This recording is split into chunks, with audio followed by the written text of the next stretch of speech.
Nous avons le cœur lourd. Nous ne voulons pas que cette guerre s'étende.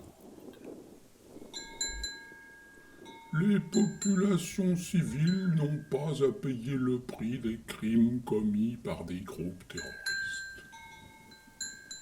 Le droit international doit être respecté toujours, partout. J'exprime ma préoccupation face aux tensions sur le terrain et aux actions qui mettent en péril la solution des deux États, seule à même de conduire à une paix juste et durable. Protéger les civils partout est un impératif moral. Rien ne saurait justifier les souffrances des civils. Une vie palestinienne vaut une vie française qui vaut une vie israélienne. Nous appelons les belligérants à faire tout leur possible pour épargner les civils.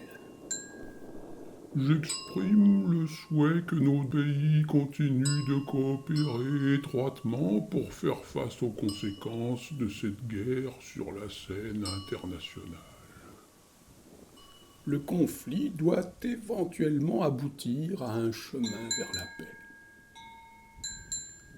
Les principes politiques, moraux et éthiques qui nous animent doivent être respectés. C'est un impératif qui s'impose à tous.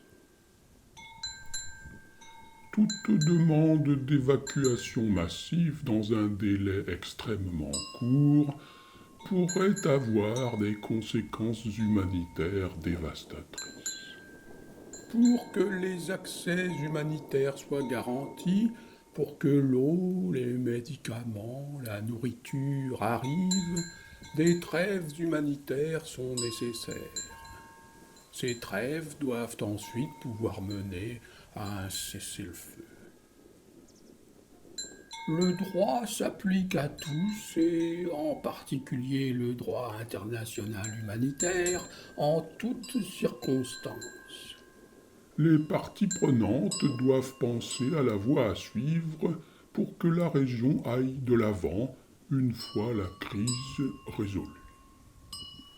Nous rappelons les autorités à leur devoir de protection des civils et leur demandons d'agir avec la plus grande retenue.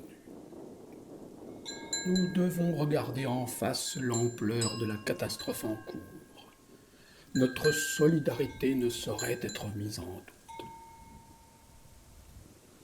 Toutes les vies se valent, toutes les victimes méritent notre compassion, notre engagement durable pour une paix juste et durable.